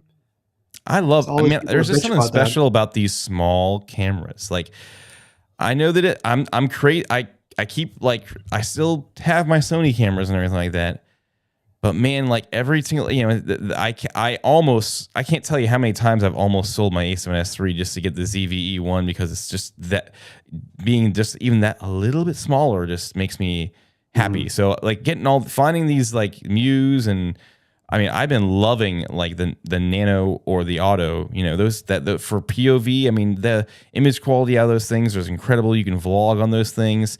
And in some cases, I feel like I like those cameras even better than like the Muse, just because I don't know, it's just one angle. You don't have to worry about the gimbal head. You just kind of have to worry about getting your shot and going. Yeah. But I don't know. I've been really loving this 360. This 360 camera has been so cool. So I bought this one too. Like, people are like, oh, they sent that to you. Like, no, dude, I bought this thing. I guess this thing was on sale for like $396, or no, sorry, $296, and I jumped on it. And then now the whole month it's on sale for $296. So I don't know. It's just I think it can get different angles. This thing is so cool, and I almost feel like I could do almost everything with just this camera, and then maybe the Auto, and then I'd be set like between this. Well, you know, except for Zoom, except for Zoom, because some people will be like, you can see footage of this tracking you, and people are like, oh, are you using the Muse or the Pocket 3? And you're like, no, I'm just using the tracking from the in the 360 mode, and it's just getting that same kind of like tracking gimbal look, and it's just really cool. Mm-hmm. So I don't know. I've been really enjoying this. I've been wanting to do a video on this, just of just the various ways I've been using it. Yeah. And recently I've been actually using it to film me playing music. Which is just the perspective is cool. I was thinking about doing the same thing with the Muse, but I like the weird wide warpiness of the 360 that while it's tracking me first. I feel like the Muse would look good. It's just it would just look flat and linear. There's a reason you see a lot of fisheye lenses in concert photography, because it just looks cool. No, for me, like, so I got the Pocket 3 like almost the day it released a couple of years ago. This thing sat in my room for like a year because it was like I wanted it. I did a video on it kind of, and then I just didn't have the reason to do it because I was so busy just filming talking head shots. I wasn't like out and vlogging. But then I just started bringing it with me, and I just started getting all the stuff that I would normally get with my phone. I started getting with this. And then like I finally decided, well, let's do a video in Mexico about this camera. Let's make it look like a travel vlog, where I said my directive is we're going to see if this thing checks all the boxes of all the things that I want it to be in this kind of vlog camera. And while we're doing that, we're going to go get tacos, and then we're going to go up to the highest point in Puerto Vallarta. So like that made it a vlog. But the whole video was talking about all the specs, the usages, all the features, and if they checked the box or not. So like I like doing that kind of video where it's like a vlog disguised as a gear review, or a gear review disguised as a vlog. And that's where I started going, I don't know why I'm not using this camera more, because this camera is really good other than the zoom. And I was just like, remember when I first bought this, Paul, I was just like, yeah, it's a cool camera, but the zoom sucks. Having one focal range makes this camera dumb. And then they fixed it with that with a firmware update. Zoom. Yeah. Which made me go, okay, well now it's a better camera. And that's about when I started using this again. Because otherwise it's like, I hate when everything is the same focal range all the time. Nothing ever changes. And you're like, I don't want to run up to something to get as B-roll. I like cutting sequences where it's a wide and then a medium and a zoom. And then you can cut in between those shots and make it look like a cool sequence. But you could never do that with pocket cameras. And that was always my thing, is like, it's the same reason why I hate people vlogging on cell phones, is because it always looks the same. Now the iPhones have the 20x zoom and all this other stuff. Right. It looks better, but it's just, like that's why I like having dedicated cameras with different lenses or zoom lenses, because you can change your perspective, which changes like the look or the feeling of your video. Matt asked if they're going to update Muse the 2 Xtra Pro software. is going to be. What do you mean? So he was. I think it's mainly probably directed towards me for the 360. I think it's good, and they already have, even since I purchased it, upgraded the software a little bit. Recently, they just added the live stream capabilities to it. It didn't have that at launch, but I mean, I don't want to. I mean, it's honestly, if you whatever you see with the DJI software, it typically is on the Xtra software. I mean, when you open up the software itself, it looks just like the DJI software, so it has an Xtra logo. Different logo, same software, same software. Matt, is the Xtra that you have right now, the Muse, is it the 2 or the 2 Pro or regular? He has the regular, the Muse one. Okay. Yeah. Okay. He said he needs a pause button on it. I mean, it has one on the screen when you're watching videos. Are you talking about like a pause in the middle of recording kind of thing? Yeah, as he said, I need a pause button on the X. Explain that. I would love to hear what you think about that. I thought there was a pause button on it. Does he? And maybe he means, and I don't think it does this. Does it? Because I know the Insta 360 stuff does it. I think what he means is, no, it doesn't do this. Where you're recording, and you can literally just press pause, and then put the camera down. Maybe you do like almost like a live edits. Then you can, when you put the camera back up again, press record, and it's all one seamless clip in your camera. And so literally when you export it off your SD card, you could literally just upload it. I mean, if you're really good at and you don't need to cut anything, you could just almost do an entire vlog with just using that pause record button. I think that's what he means by that. Okay. It's a really cool feature. I like what with that on the Insta 360, the Go Ultra does it. It's really sweet, and you can just like literally, I could do a whole day vlog with this thing and just press the pause button and then just press record again, and it'll continually record where it left off. So I think that feature is really cool. There's one thing that I hope the Muse 2 Pro does better. Or if they don't, we need to talk to someone at Xtra to get this in a firmware update. So this comes from Justin Scard, who has the 4, DJI Pocket 4. He got his hands on one from someone in Japan that sent him one. He said his biggest hang-up is that when you go to the zoom option and you push forward on the joystick, or like push up, it zooms in, right? Mm-hmm. But if you're not perfectly pushing it up, and you kind of slightly push it to the left or the right while you're pushing up, it pans. And he's like, I hate that I'm zooming and it allows it to pan left or right, just because I might slightly be pushing it at a slight angle versus directly straight up. I want them to make a feature where if you're pushing up on the zoom, it doesn't allow it to pan. Because last thing you want to do is zoom in on something and all of a sudden it just starts veering off to the side. Don't encourage her, Ranger 7. She hates that song. Look. This is what Chelsea had to say. Why would she instigate this? Because she hates when my son will just go around and he'll just be like, different logo, same cam, same cam. So my son will like walk around the house and if he really wants to annoy my wife and just start singing that, and she'll be like, stop. But she's trying to instigate us to play it in the comments, which is funny.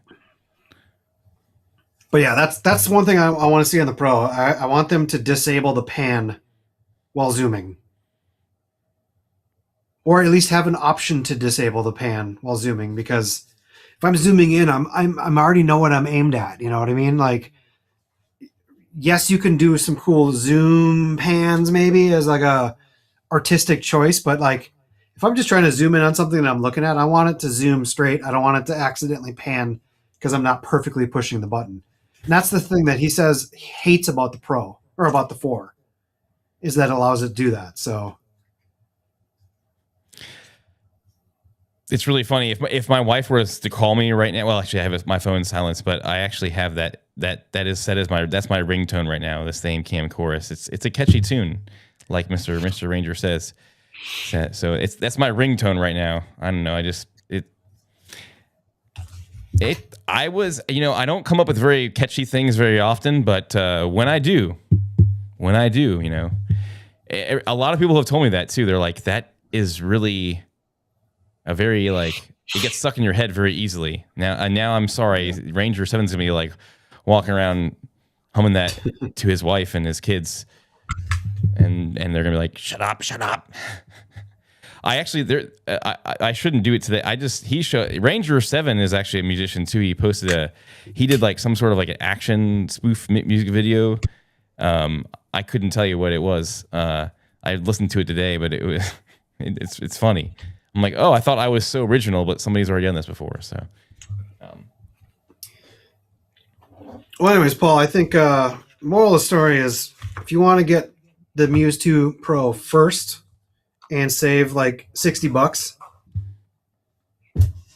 go to that early access reservation, sign up. You can always get your $20 back if you don't want to buy it eventually, or you can wait 2 weeks, 3 weeks until they announce it and then pay full price for it too. Whatever you want to do. Not my prerogative, but it's a good choice to. If this camera is going to be as popular as I think it is, it's going to be an issue, I think, on getting it soon. I think there's look at all the Fuji cameras. That thing's like on a 1-year back order right now. Still. And I think this camera is going to be very popular with vloggers, especially American vloggers, or even some filmmakers who want to have a better camera in their pocket, I guess. I don't know. Yeah, I'm really excited. If you guys have any last minute questions about this, we'll fire them off like rapid fire. But we're bitten about streaming for like 2 hours now. It was nice to see a lot of you people and getting used to this. I definitely got to figure out a few things as far as screen sharing goes for Kyle and I to be able to fix this. But great. It was.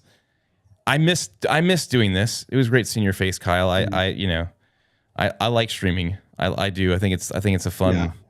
It's very Creator fun. Camp was fun, but in. Creator Camp was really fun. It was a lot of work.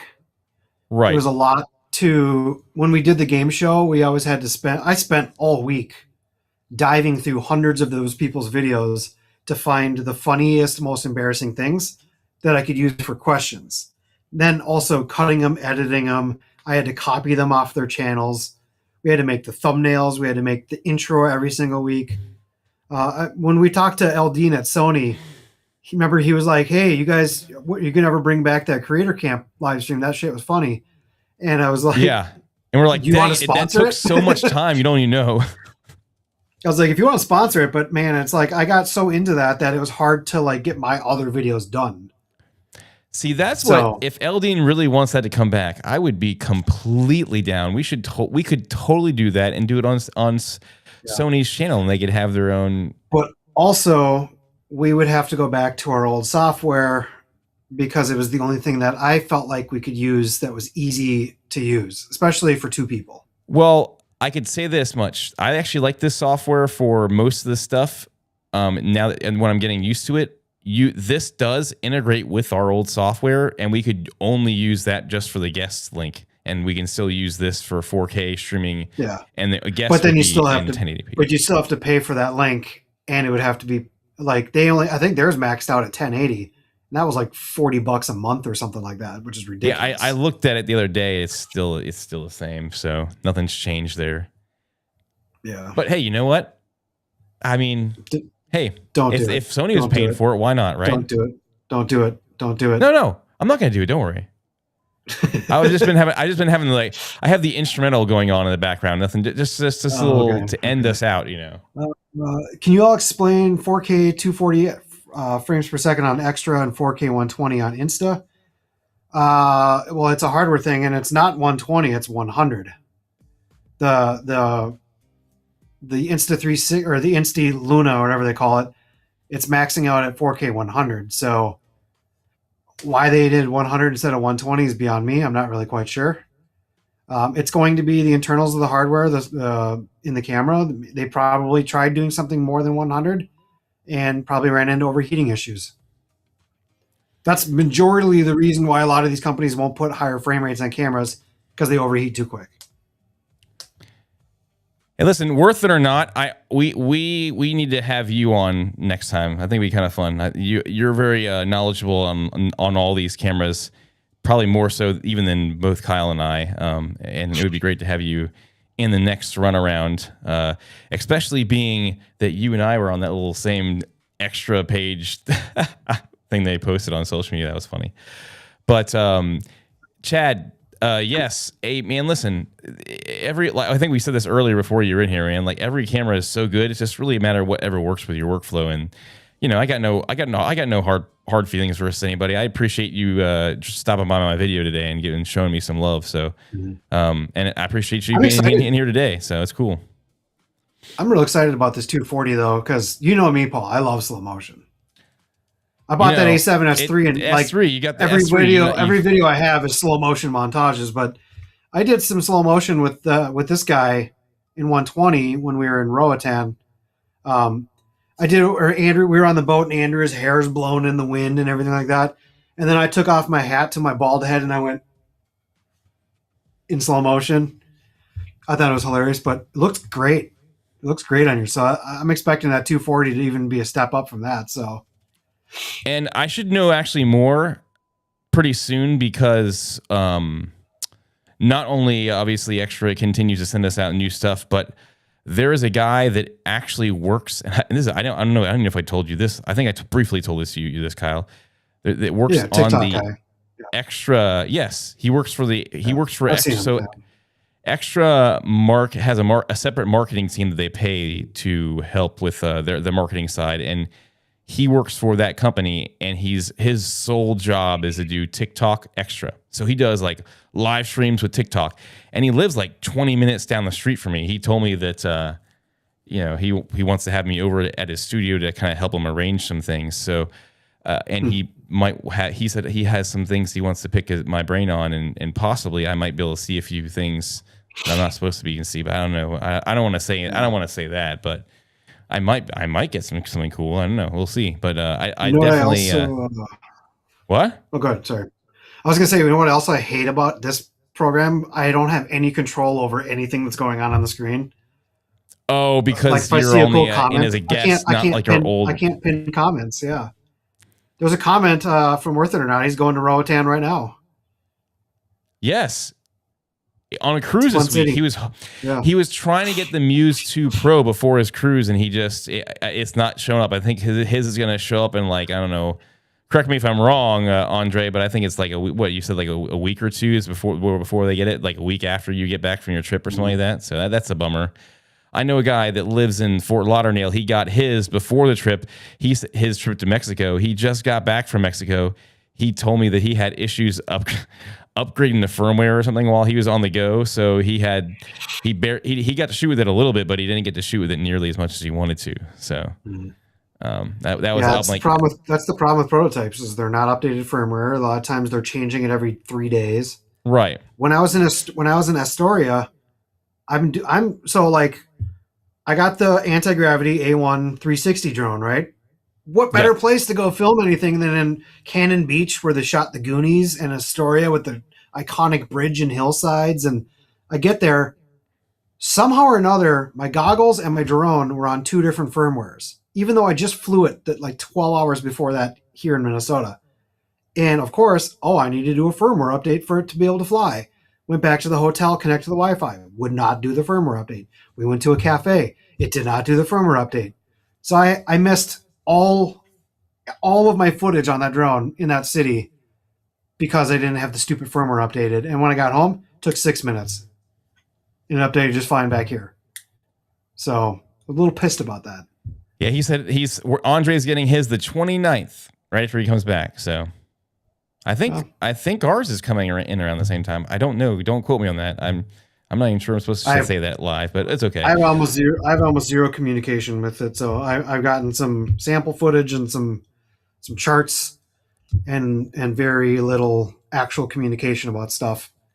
Apparently they might be having a couple events too, which I'm trying to see if I can get to the LA one, but I doubt it. Steve, yes, it's Steve. So Steve is he lives like 20 minutes away from me. Super nice guy. I've actually known Steve before he even did the whole extra thing. He was doing Amazon reviews full time, and then I guess since I last talked to him, that's what he was doing. And then I reconnected with him recently, and he's like, "Oh, I'm doing this." I'm like, "Oh, that's really cool." So anyway. Yeah, so I think we're going to do another stream when Andre, when you get back, you're getting back on the 29th, so maybe we'll have to have you maybe that week or something. We'll have to do another stream or something. I don't know. I want to get back to doing streams at least bi-weekly or something. It'd be kind of fun. Yeah. So. Andre, if you're looking for the what to do in Roatan, though, go watch my videos on my other channel. Because we did all of the things you could kind of do. We were stuck on the resort property for most of the time, but. And also there's a lot of like certain days that things are closed, which if you're coming off a cruise, probably will still fit that. Cause I think they kind of go around cruise schedules, but there's some pretty cool things. And there's some like the generic one. There's the ones that everyone does. And then there's the places that not everyone goes to. And some of those places I think are cooler, but that's, Watts Next Adventures, like WATTS, like Kyle Watts. What's next? Easy Tiger, man. What's up? Kevin in the house. But can we get a camera that shoots 8? I mean, come on. Anything's possible, right? They can make anything look fantastic, especially with those small sensors. I mean, push them even further. We want, 960 frames per second. Come on. Yeah, you can. Someone said you can stream vertically too on Ecamm.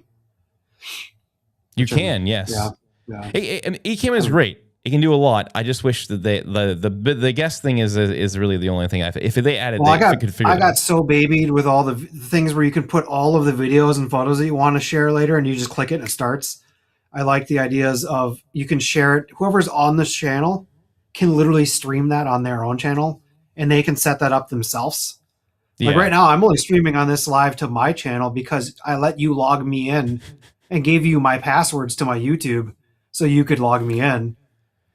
Guests aren't going to do that normally. I trust you enough to not like screw up my channel. So, well, the fun when I reached out to somebody else for help on this, they're like, "Oh, just tell the person to add you as a brand manager to their channel." And it's like regular guests aren't going to do that. That's not going to work. So people who make their living off YouTube is not. That's like people like my friend Curtis. He just got his channel hacked and deleted, and it took him a week and a half dealing with Google and YouTube to even get it back. And they said there was a chance that he might not. That was right after he hit 100,000 subscribers even. So it's even hard to do when these channels want to get access to your channel, these brands, so that they can look at your data on your videos and your whatever.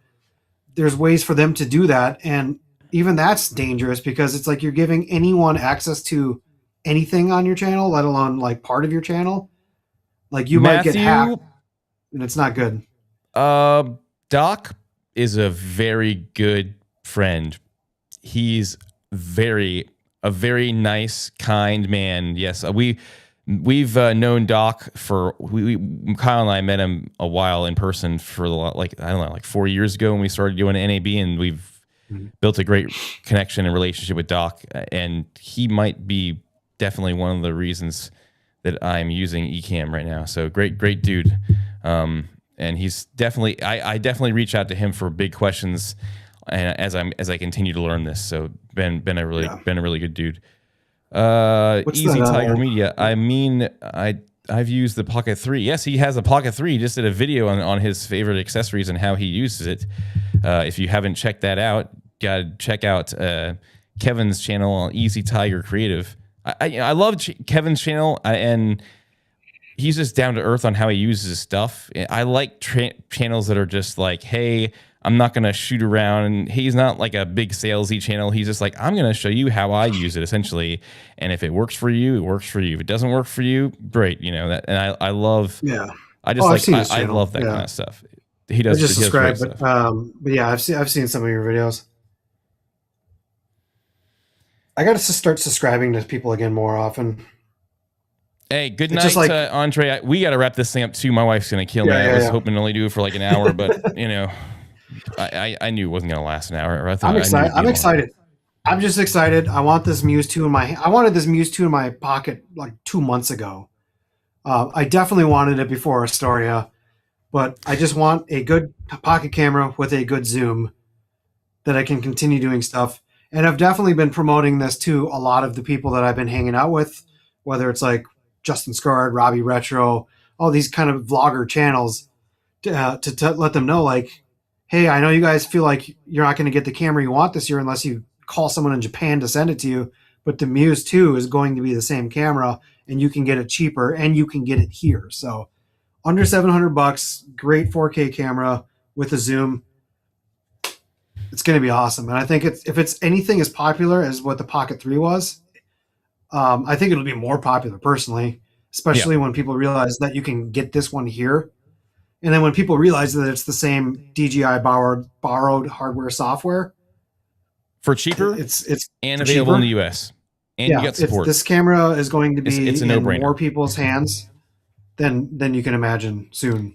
And like we said, early release, the link is down in the description below. If you want to get a $60 coupon off, you pretty much pay the $20 down that is refundable. And then they'll send you a $60 coupon off if, you know, so when you decide to buy that, get it off. So anyway, check that out. Check both of our channels out. We're going to be doing videos on a lot of these Xtra Muse stuff especially as the time gets sooner into that actual release date. And stay tuned. We'll be doing more of these. I love connecting with everybody. Thanks for those who have showed up. And at the end of the day, it's just what? The same camera?